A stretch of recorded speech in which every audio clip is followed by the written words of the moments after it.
La route Napoléon en Wallonie, c'est 90 km d'histoire, avec comme lieu de départ Grand-Rieu, près de la frontière française. Mon Juju, Ouais. aujourd'hui je t'emmène sur les traces de Napoléon, mon héros. Tu m'étonnes que c'est ton héros, Napoléon. Petit trapu comme toi, regarde, je t'ai amené un cadeau. Tu lui ressembles au Napoléon. Tu ne connais pas l'histoire. Vas-y, tu la connais, toi? L'histoire dit que les Anglais se sont trompés Ouais. entre les inches et les pouces français.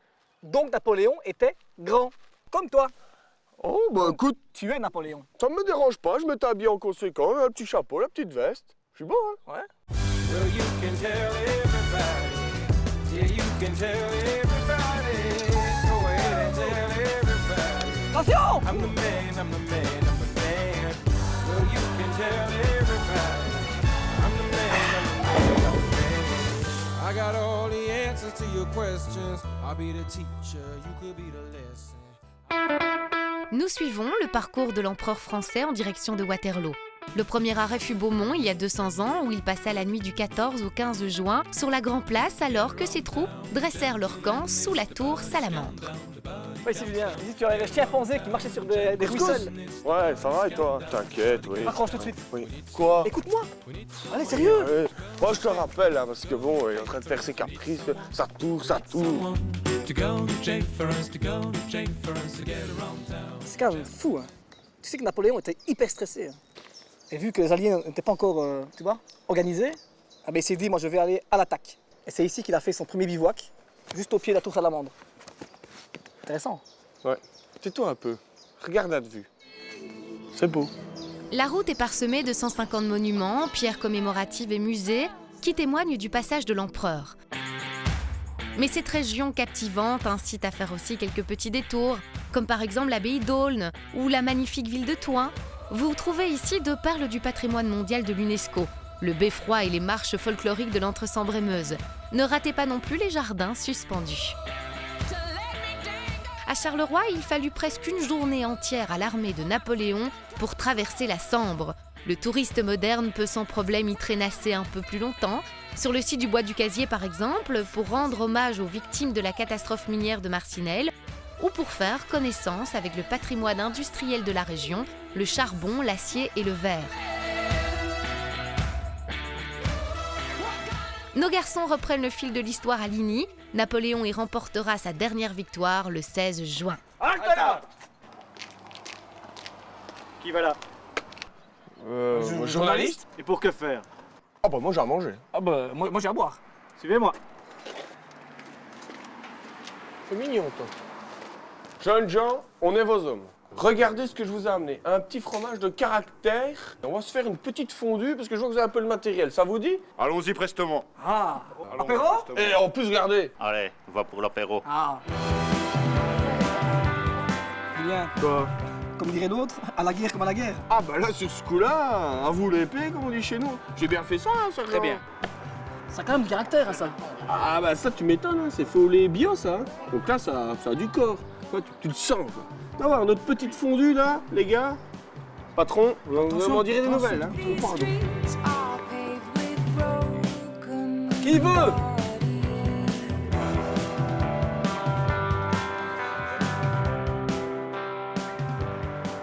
Benoît, dis-moi, qu'est-ce que tu représentes?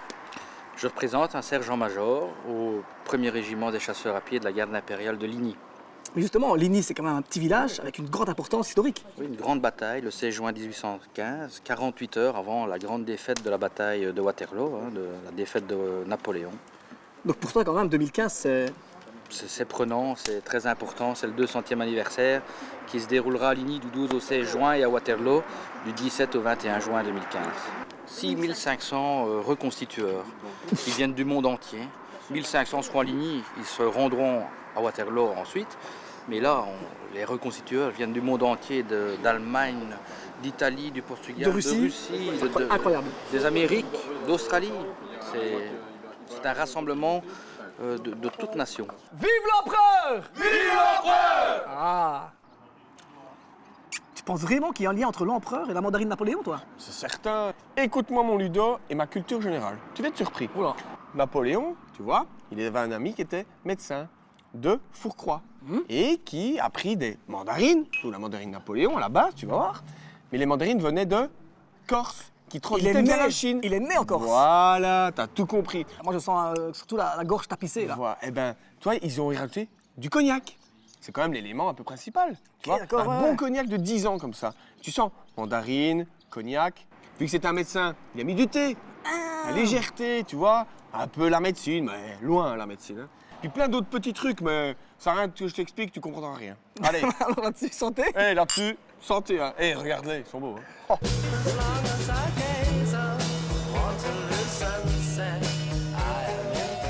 Un musée et centre de documentation est abrité dans une ferme séculaire avec une belle collection d'armes, d'uniformes et toutes sortes de vestiges de la bataille pendant laquelle l'armée prussienne perdit déjà 20 000 soldats.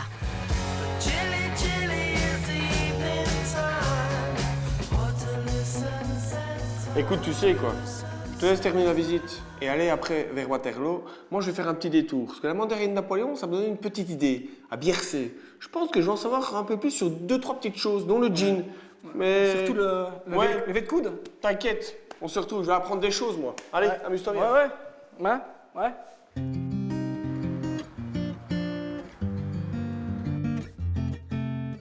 Bonjour, bienvenue à la ferme de la Cour qui héberge la distillerie de Biercé. Oh là là, Christophe, un lion en cage ici. Hein. Moi, je me sens mais libre. Hein. Moi, je vais courir partout. Ouais, t'as de l'espace, c'est clair. Franchement. Et en plus, quand je vois ce panneau-là, je peux te dire, des soirées de mariage, ça m'en rappelle des choses, hein, ça. Hein. Tu m'étonnes. L'eau-de-Villers, je crois que beaucoup de Wallons s'en souviennent, donc tu vois. Moi aussi. Notre produit phare, hein, tu vois, eau-de-vie à base de citron. Donc, ici, notre spécialité, c'est distiller des fruits. Ouais. Donc, on est spécialiste pour distiller les agrumes, tu vois, le citron, les oranges, la mandarine pour la mandarine Napoléon. Ah, la mandarine Napoléon, tout à fait. Voilà, donc tu vois, c'est fait ici. On distille des fruits depuis 1946. On a aussi distillé le Péquet. Péquet, voilà. Produit un peu phare des Wallons. Ouais, c'est sûr, hein. Donc eau-de-vie à base de genièvre. On distille aussi une liqueur de plantes. On a ce savoir-faire de distiller plantes, agrumes, baies de genévrier. Et donc l'idée nous est venue, naturellement, de faire un gin de qualité. Écoute, je te suis. On va faire un petit tour? On y va. Allez, on y va. Julien n'est pas le seul visiteur. La distillerie de Biercé est une attraction touristique dans la région. Au cours des passionnantes visites guidées, vous découvrez pourquoi il faut 10 kg de fruits pour produire une bouteille d'eau-de-Villers. Entre-temps, Ludo est arrivé à l'ombre du lion. 226 marches, beaucoup parmi nous sont déjà contents d'arriver au sommet, d'autres en font un sport. Ah bon? «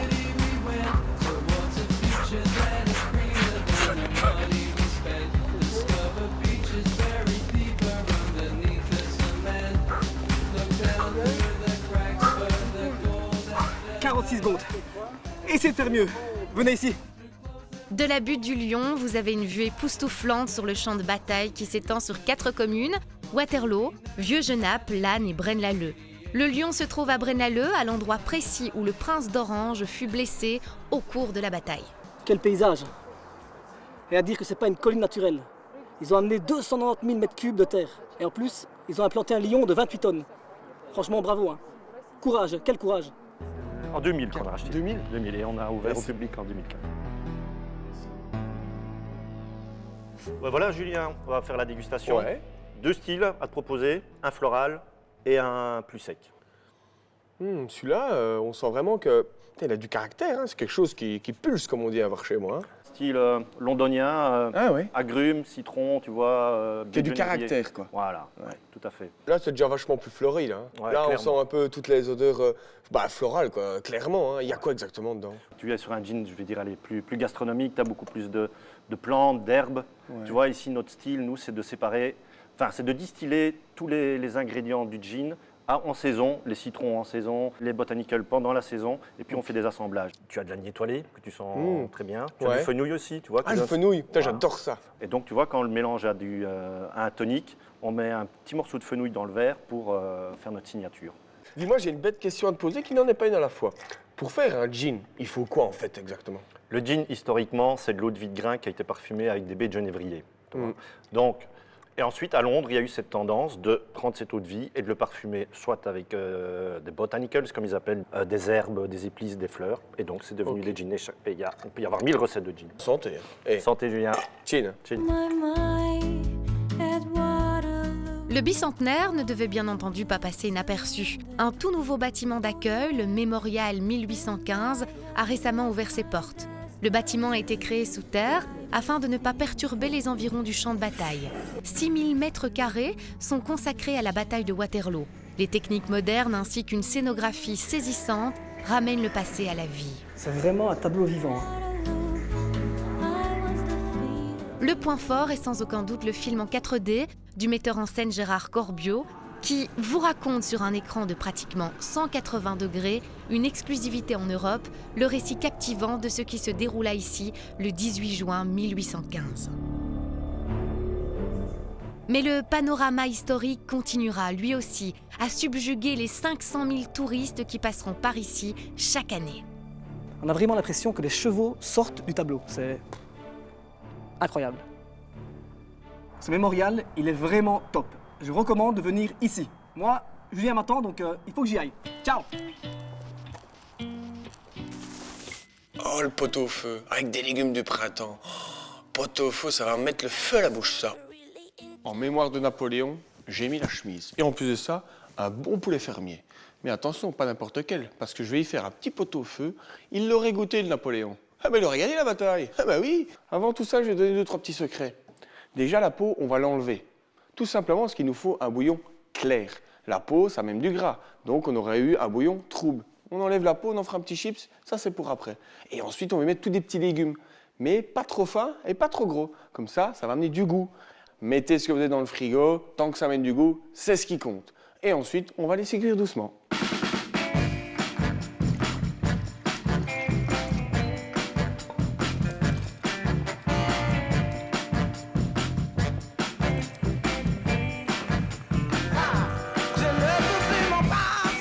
Vu la délicatesse que le fermier a fait pour avoir une belle volaille, nous la cuisson c'est pareil. Cuisson longue et un petit frémissement. Pendant ce temps en plus ça nous permet de tailler des légumes et de tourner éventuellement des pommes de terre pour ceux qui ont la main. Allez, c'est parti. Vu la cuisson longue de notre volaille, on va quand même devoir enlever toute cette petite mousse à l'extérieur qui est simplement les impuretés. Vous prenez une petite passoire et toute cette petite mousse qui remonte à la surface, vous l'enlevez délicatement. Pas très compliqué, hein? Il manque encore une petite demi-heure, mais ça va être un vrai bouillon. Je repense à Napoléon, hein. Il aurait mieux fait de me connaître avant lui. Hein. Passons vite fait au supermarché local avant de découvrir où Julien a rangé sa cuisine roulante.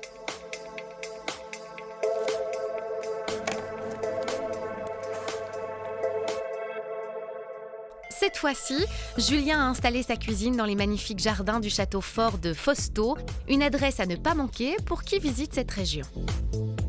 T'as vu?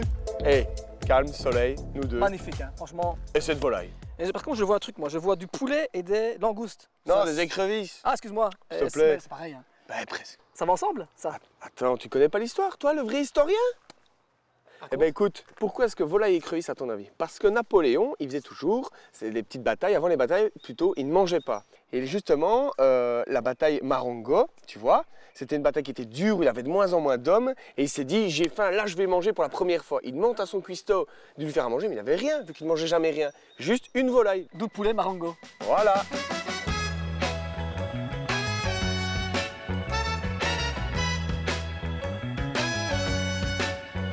Pendant que le petit est en train de visiter, je vais vous montrer 2-3 petits trucs. Déjà le premier, c'est avec la peau. On va amener du croquant, toujours du croquant et de la gourmandise. On va la griller à la grillade, vous allez voir. Et en plus avec ça, on va amener encore plus de gourmandise. On va faire une petite purée sésame, moutarde, ça va relever tout, ça va amener du peps. Napoléon, il m'aurait adoré. You wrote your name on it with such a style. I couldn't look away from it. 2,000 miles. I wouldn't stay away from it. You made my heart. Alors voilà, Julien, ton poulet Marengo, je suis conquis. Et remis au goût du jour, hein, mon Ludo. Ah, il est top, hein. Ah bah, hé, attends. Dans 15 jours, hein, on sera ici tout près, hein. Lac de l'Odeur. Ah oui, c'est vrai, tiens. Ça va être énorme. Mais avant tout ça, moi je vous donne rendez-vous la semaine prochaine sur RTL TVI pour la dernière de la pêche durable. À bientôt. À bientôt.